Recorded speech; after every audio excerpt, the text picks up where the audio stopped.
Olá pessoal, esse é o Suporte Técnico do Mar, do Hashtag Sal aqui, onde eu leio várias perguntas que vocês mandam, eu acho interessante, que pode acrescentar alguma coisa para quem assiste, e eu tenho a oportunidade de falar coisas que não estão dentro dos episódios e que, sei lá, nunca me liguei que são interessantes de falar. Então, deixe suas perguntas aqui, nesse vídeo ou em qualquer outro lugar, mas aqui nesses vídeos é mais fácil eu encontrar elas. São muitas perguntas todo mês, às vezes eu não consigo ler tudo, mas vamos começar então. Uma nota que me tocou foi da Isabelle Souza 4015 no vídeo O Maior Vascaíno da Parnaioca, um dos meus primeiros vídeos, acho que o terceiro ou quarto, apesar do número ser 7. E ela falando que hoje fazem 8 anos que meu avô se foi. E eu tô aqui mandando a saudade, obrigado pelo vídeo, é sempre muito bom ouvir a voz dele. O calendário me lembra que faz mais um ano que ele se foi, mas meu coração nunca precisou de uma data pra sentir falta dele. Pô, meus sentimentos, né, pelo seu Silvio da Parnaioca, muito querido. Foi uma tarde incrível que eu passei com ele naquela época. E eu acho legal o Hashtag Sal mostrar a voz de tantas pessoas e, de certa forma, eternizar, né, assim, a gente não sabe quanto tempo os vídeos vão ficar no ar, né, mas poder mostrar o que as pessoas pensam e tal, mesmo depois que se vão. E não sei como é que tá Parnaioca hoje, moravam lá umas 6 pessoas, eu espero que mais gente continue lá e que siga, né, naquele paraíso, um lugar que já teve mais de 1.500 pessoas no passado, acho que até os anos 40, 50, não sei. E hoje tem bem pouca gente. Um abração pra família do seu Silvio aí. Outro é no 125, no vídeo do Sérgio Testa, que é o cara que deu a volta ao mundo com o menor barco da história. 12 pés. Ele construiu um barco de alumínio. Uma entrevista maravilhosa. Ele é francês, mora na Austrália, mas fala português super bem. A mulher dele, que é americana, fala português super bem. E foi uma entrevista que eu amei fazer, cara. E é um dos vídeos mais assistidos no canal. Assista, o 125. Ele fala: meu caro Adriano, para os pobres mortais, eu também concordo que um tamanho mínimo para dar a volta ao mundo seria algo em torno de uns 50 pés. E acompanhado, nunca solo. Para os imortais como o Sérgio, não existe um tamanho adequado, qualquer tamanho. Eu entendo, né, assim, mas eu não concordo. Realmente, dar a volta ao mundo sozinho é um pouco mais difícil, mas, 50 pés, eu acho que a média dos barcos que dá a volta ao mundo, não, assim, de cruzeiro não é essa, cara. Eu acho que chutaria uns 40, assim. Então, não sei, eu acho que tem muitas provas, muitas provas que barcos com menos de 50 pés conseguem dar a volta ao mundo. Acho que, assim, eu chutaria que é a maioria deles. Então, não sei. Eu acho que talvez você não faria isso no menor de 50 pés, mas muita gente já fez. Aqui no episódio 132 do Tio Spinelli. Parabéns pelo episódio. Contribuição. A frase clássica navegar é preciso vem do latim navigare necesse est, vivere non est necesse, atribuída a Pompeu. Ali preciso não é necessário no sentido emocional. É exato, rigoroso, técnico. Navegar exige método, cálculo, disciplina. Viver é cheio de ruído, improviso e gambiarra. Fernando Pessoa mais tarde deu pivô estratégico e trouxe o duplo sentido para o português moderno, onde é possível isso. Onde preciso soa também como necessário. Aqui nasce a ambiguidade genial. Que baita comentário, que coisa incrível, cheia de cultura, erudição. Maravilhoso. Esse é o objetivo do Suporte Técnico do Mar aqui. Vamos para o próximo. No episódio 222, onde meus amigos, né, o Beta Joyce, afundaram o veleiro e talvez tenha batido numa baleia, né, é a principal hipótese. O Daniel Oliveira fala: não sei como alguém pode dormir à noite em um veleiro em movimento em meio a uma travessia, é perigoso demais. Eu sei que o mar é enorme, mas você não vê o que está à frente, pode bater em várias coisas à noite e afundar o veleiro. Eu sei que pode passar essa percepção, e é claro que dormir tem algum risco, mas dependendo da situação, se você tá sozinho, não dormir é um risco muito maior, né? Assim, de você passar mal, de você perder toda a atenção mesmo quando tá acordado, né? E existem estratégias para controlar esse risco. Uma delas é não fazer isso em lugares onde tem muito tráfego, né? Ou fazer muito menos, né? Eu mesmo, quando eu fiz agora essa última vez, eu me afastei bastante, né? Pra fugir dos barcos de pesca ali, era possível fazer isso também. Mas que eu saiba, quando eles bateram na baleia, ninguém tava dormindo. Então, tipo, é meio difícil enxergar a baleia, ela fica às vezes embaixo da água, então eu não sei se minimiza esse risco. É um lugar muito amplo, muito grande, e então, sei lá, não é tão fácil bater em alguma coisa, mas acontece, né? Eu entendo o sentimento, mas também, poxa, tem inúmeros casos de gente fazendo isso com responsabilidade e na hora certa, né? Não é o caso, não é o caso aqui e nem acho que ele colocou como sendo o caso do Beto e da Joyce, mas esse é um episódio bem legal também, o 222, quem quiser assistir. Tem uma imagem dramática, assim, do barco no fundo da água, lá no fundo mesmo, o barco inteiro, assim, é bem interessante, nunca tinha visto, na real. No episódio 241, o Irineu Bottiglieri, 406, desculpa se eu falei errado. Sou velejador e velejar é tudo de bom, mas morar em um barco é equivalente a morar em uma palafita. E, bom, não sei, deve ter umas palafitas legal também. O jeito mais próximo de morar em uma favela tá sem vírgula, não consegui ver direito assim. Mas um barco não oferece nem de perto conforto de apartamento pequeno. Quando vi essa reportagem já 3 anos atrás, acredito que hoje ela já voltou para uma casa e pessoas que vejo morando no barco, muitas delas não têm condição nem de morar numa periferia, são pessoas pobres que moram em barco porque é mais barato, não porque é melhor. Tipo, não tem o conforto do apartamento? Depende. Por exemplo, assim, não tem uma geladeira do mesmo tamanho? Não. Provavelmente não. Mas, pô, um apartamento às vezes pode ser extremamente confortável por ser num lugar só, o bairro às vezes não é legal, ou então é legal, mas você tá sempre no mesmo. Pessoas têm sensibilidades diferentes pra coisas diferentes em termos de conforto, né? Por exemplo, tem gente que odiaria, sei lá, pegar uma água com galão, acharia humilhante. Eu acho massa. Eu acho, pra mim, eu não conseguiria mais viver num lugar só. Mas é muito pessoal, entende? Eu entendo o que ele tá falando, mas agora, isso é subjetivo e é muito difícil de responder, assim, né? Agora, o fato de que as pessoas estão morando no barco só porque não tem dinheiro, isso é muito falso, assim, no sentido que algumas pessoas fizeram isso, claro que sim. Muitas, né? Porque realmente morar no veleiro pode ser mais barato que morar no apartamento. Mas pelo amor de Deus, eu conheço muita gente que tem bastante dinheiro, que vive de renda, que tem outros imóveis que escolheu morar no veleiro também. Inclusive, assim, eu não conheço a realidade financeira exatamente, né, da entrevistada, que é uma entrevista muito massa, também uma das mais vistas do canal, a 241. Mas ela tem uma renda muito boa, ela vive super bem. Eu te garanto que não foi por falta de opção que ela foi morar no veleiro. Com certeza. Então, tipo, é totalmente falso essa... Não é nem uma questão de opinião, é simplesmente... A realidade provou muitas vezes que isso não tem nada a ver. Pelo menos na maioria dos casos. MCAC YouTube. Foi num short, foi o simples pode ser mais seguro. Que é com a Kiana. A palavra autonomia... buscar o máximo de ser livre, de consumir e comprar ou depender de fábricas, esse espírito é tão raro, mas tão raro que quem encontrá-la nos dias atuais não entenderá, vai julgá-la como uma pessoa pobre ou sonhadora e no entanto ela é livre. Exatamente, cara, porque existem várias formas de se viver e a maioria das pessoas pega um formato assim... que não é errado, sabe? Mas é aquele mainstream, assim, que a família geralmente passa, a maioria delas, né? E tem a publicidade empurrando coisas e parece que qualquer coisa fora dali é um caminho meio pobre. Mas, assim, tipo, o que é pobre, cara? Porque ser rico virou ostentar coisas. Dependendo do carro que eu uso, nem é necessariamente que eu tenho, mas que eu uso, porque pode ser que ele esteja todo financiado, você pagou uma prestação e ele não é seu ainda de verdade. Ou tipo, ou paga um aluguel caro pra caramba num bairro chique e tal, e uso roupas de marca, eu sou rico. Na questão financeira, eu nem entrando numa coisa mais subjetiva e com outras, né? Sei lá, de repente a pessoa pode ser endividada pra caramba e ser mais pobre do que a Kiana.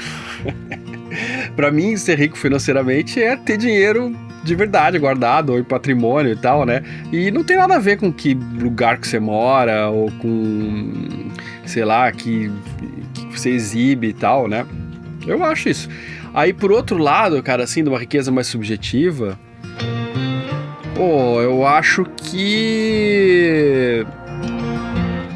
Depende, eu acho assim que depende de novo da percepção, mas, pô, você tem comida, você tem cada dia uma experiência nova, bacana, você tem opções, isso é importante, se você quiser voltar, você volta. Pô, tudo isso são riquezas, sabe? De experiência de vida, de relacionamentos, né? Não só amoroso, mas também amizades e tal.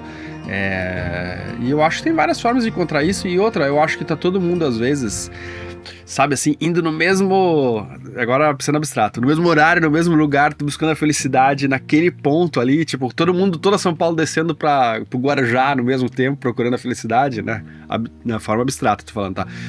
E quando tem outras várias prainhas para procurar sua felicidade e de um jeito muito menos engarrafado, e as pessoas estão perdendo isso. Então eu acho massa o comentário do MCAC aqui, muito massa, cara. Ainda no 246 tem aqui, que é o episódio, é o mais visto do canal, o primeiro ou o segundo, que é 246 e 247, com a Kiana. Tem uma história maravilhosa, procurem ela na internet também, Where is Kiana no Instagram, história maravilhosa, cara. E o Marra Bonilelli falou assim, ó, cara, umas risadinhas aí, ninguém atravessa o oceano nessa canoa. Meu, você tá muito errado, cara, você tá muito errado. Tipo, a Kiana atravessou 4 vezes o Atlântico. Você acha que não ia ter gente falando que ela não fez? E ela tem provas, ela teve em outro lugar, tem foto, tem vídeo, tem gente que atravessou com ela. Você acha, por exemplo, assim, que ela pegou esse barco aí e botou em cima do navio e trouxe? É mais caro, cara, do que fazer isso tudo. É caríssimo fazer isso. Ela fez. Reconsidere os seus limites do que é viável ou não, o que é possível ou não, porque, de fato, ela fez, cara. Aí, nesse mesmo vídeo, a May Solimar falou: chorei assistindo esse vídeo, é tão emocionante e lindo ver mulheres tomando o controle das suas vidas, conquistando seus sonhos, dando as costas para o que nos é imposto, que ela possa ser feliz do jeito que ela acha que deva ser. Isso é, para mim, o mais importante, assim, e do jeito mais genérico para todo mundo, que é você conseguir desenhar a sua vida do jeito que você gostaria que fosse, e você tem a chance de ir atrás disso. É claro, a gente faz desenhos e nem sempre eles dão certo do jeito que a gente queria, isso é normal, né, assim, né? Mas pelo menos a gente foi um pouco naquele destino, né? Pelo menos a gente foi naquela direção, teve a chance de tentar isso, não ficou como um fantasma, eu queria ter feito, mas eu não fiz porque era difícil, porque... Sabe? E fazer com segurança, né, podendo fazer com tranquilidade e tal. Então, essa é uma liberdade fantástica, cara, eu acho, assim, de você... Às vezes é você mesmo se libertar, sabe? De conseguir tentar as coisas que você deveria fazer. Aqui no vídeo 327, quanto espaço precisa ser para ser feliz? A Torô Purquema, que é uruguaia, tá falando em nome do casal aqui, ó. Somos um casal uruguaio e estamos numa transição importante. Compramos um ônibus e estamos... camperizando, né, transformando em tipo um lugar para morar também. E o plano nesse momento é viver em Búzios. Olha só. A segunda etapa do plano é, talvez em 4 ou 5 anos, vender o ônibus e comprar um barco, um pequeno veleiro. Meu esposo é muito marítimo, mas eu nasci perto do mar. Não consigo imaginar viver longe do mar. Tenho visto seus vídeos e vi que muita gente ajuda e tal, mas como posso aprender mais intensivamente? Curso de navegação, são boas academias, deveria conseguir um trabalho relacionado à navegação ou outras maneiras. Há vários caminhos possíveis, mas eu diria assim, fazer um curso de vela é importante, né? O básico, claro, tem que começar por aí e ir fazendo outros. Agora, tem hora que não adianta só o curso, você vai ter que ter hora de voo, você vai ter que velejar, nem que seja num pequeno veleiro, num laser, de repente dá pra levar no ônibus de vocês aí, sabe? É um barco com uma vela pequena, um dinghy, sabe? Pra você ir aprendendo e pegando. É um barco menor, mas isso ajuda muito, tem muito a ver, resolve muito a vida, sabe? Eu acho que esse é um caminho. E também fazer as habilitações que a Marinha exige, a RAIS e mestre. Seria, para quem mora a bordo, acho bom essas duas para começar. Que é estudar, tem alguns cursos também, dá para estudar por conta, tem livros, tem simulados na internet e fazer a prova, marcar e fazer. Isso se for fazer aqui no Brasil, né? No Uruguai, isso se for fazer aqui no Brasil, né? No Uruguai eu não tenho ideia como é que funciona. Eu acho que é por aí, cara, aula de vela, e aí você também vai ver na região quais os caminhos que tem lá à volta, e você vai ter mais contatos mais próximos dos veleiros, e a coisa vai acontecendo. Aqui no episódio 357, com a Dara, episódio muito massa ali em Salvador, tem uma história muito legal, cara. Mas a pergunta, na verdade, é meio alheia a isso, que é como ficou a questão do IPVA de barcos. Bom, ele já está na Constituição, ele foi uma emenda constitucional, né, que passou já foi sancionado, então ele já existe o imposto, digamos, não sei se é o termo técnico dizer, ele já está justificado em lei, mas ele não foi ainda regulamentado. E então eu já vi ensaio assim, de alguns estados criando tabelas de valores venais. O de Salvador eu achei bem razoável assim. Eu vi um outro do Pará que era bem caro, me assustou um pouco. Tá para acontecer a qualquer momento de ser cobrado IPVA de barco. Não sei que formato, que valor. Provavelmente eu acredito que vai ser... As duas tabelas que eu vi, não vai ser aqui na tabela da FIP, assim, modelo tal ano, porque é meio impossível fazer isso com barco. Mas o que vai acontecer vai ser assim, um multiplicador do ano do barco, tamanho do barco e potência do motor também. Parece ser uma coisa que multiplica. É parecido com Portugal também, só que pelo menos a tabela que eu vi, eu não sei se eu sou especialista, mas eu achei em Portugal bem mais barato o imposto patrimonial do que eles estão querendo botar aqui. Isso que é um país rico, né? Mas, cara, já existe. Vai acontecer a qualquer momento. Pode ser também que nunca regulamentem e nunca aconteça nada, assim. Mas tá bem próximo de acontecer. E aí, assim, a minha posição sobre isso, cara, eu prefiro que não tenha, óbvio. Né, assim, eu tenho um barco, muita gente vem morar no mar. Mas se tiver, acho que tem que ser um valor que seja razoável. Por exemplo, alguns falam em 4% do valor do barco. Pô, cara, é muito. Eu sei, muita gente assiste, os milionários, mas, cara, uma minoria de quem tem barco é milionário, assim. Isso aí é um erro, é o que aparece na mídia de forma muito distorcida, sabe? Poxa, várias pessoas no meu canal ajudou, né, a convencer, por exemplo, a vender o apartamento e comprar um barco. E aí imagina que você que tem um apartamento, ou que sonha ter um e tal, de repente vai ser cobrado 4% ao ano do seu apartamento. Cara, isso quebraria muitas famílias, certamente.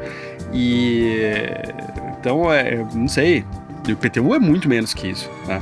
Não tem nem comparação. Então, porque assim, o lugar que você mora, muitas vezes, né? Eu digo pra quem é velejador e mora a bordo, né? O lugar que você mora geralmente é uma parte importante do seu patrimônio, grande. No meu caso, é a única coisa que eu tenho, cara, sabe assim? Então, o carro não, né? Tipo, então o IPVA é mais caro. Em primeiro lugar, é menos doloroso você trocar para um carro menor que o IPVA menor. Geralmente é uma parte menor do seu patrimônio, você vai ter mais condições de pagar aquilo, né? Agora o barco, sei lá, tomara que seja um valor razoável, né? Ou que não saia nunca. Eu sei que tem muita gente que vai questionar isso, a questão da distribuição de renda e tal, né? Eu entendo completamente, mas eu tenho essa preocupação muito com quem mora a bordo, sabe? Que é o meu caso, mas de muitas outras pessoas que o canal colocou, e eu acho que se for cobrado tem que ser um valor justo. E também eu acho que, assim, aí eu não sei, é uma parte técnica que eu só imagino, né? Mas tem gente que fala que vai ser mais caro cobrar do que vai arrecadar mesmo. Tem gente que fala que, sei lá, não é uma coisa que nem o carro, que a maioria das pessoas enxerga como uma obrigação ter, e talvez diminua muito, muito, muito o mercado, especialmente dos barcos novos, e a indústria diminui, ter menos empregos, menos marinas. Não sei. Eu não sou muito técnico, né, a minha percepção intuitiva é dizer que eu acho que não é uma boa, né? Vários países têm, não tô achando que é um absurdo e tal. Acho que 4% é um absurdo, muito, muito caro, se for. Mas não sei, várias dúvidas. E é isso aí, galera. Eu acho que já foi bom para começar o suporte técnico do mar aqui com o Hashtag Sal. Eu acho que conforme eu vou publicando esses vídeos, vão aparecer outras dúvidas também que não são em relação aos episódios, e que vai ser muito massa. Talvez esse quadro ganhe assim uma uma cara diferente. Imagino que algumas perguntas mais técnicas também, vai ser legal pra caramba poder fazer isso com você. Eu vou fazer às vezes ao vivo também, vamos ver o que vocês gostam mais, como é que funcionam. Mas sempre às quartas-feiras, às 19 horas, que é o novo horário do Hashtag Sal aqui, que você, chegando aqui, vai ter alguma coisa. Ou é um ao vivo, ou um vídeo editado, quadros diferentes que a gente vai testando. Eu quero que... Eu sinto falta de vocês no meio da semana, e eu acho que essa quarta-feira, às 19 horas, é um lugar bacana pra gente se encontrar, tá bom? Até a próxima, e, pô, se você gostou pra caramba, cara, dê like, comente, e se você gostou muito mesmo e quer que eu consiga continuar fazendo o tempo integral que eu faço, busque novos desafios, mais conteúdo, né? Eu tô com 2 editores agora. Pense com carinho em ajudar lá no Apoia-se. Fazendo isso, você entra num grupo de WhatsApp, agora, nesse momento onde eu tô lá, né? E outros velejadores experientes, às vezes mais experientes que eu, outros que estão começando agora, futuros velejadores, vão estar lá também, e vai ser um prazer tirar dúvidas e seguir essa conversa por lá, tá bom? Um abraço e até o próximo domingo às 10, às 8, na verdade, que eu tô lançando agora, e quartas 19, tá bom? Até mais.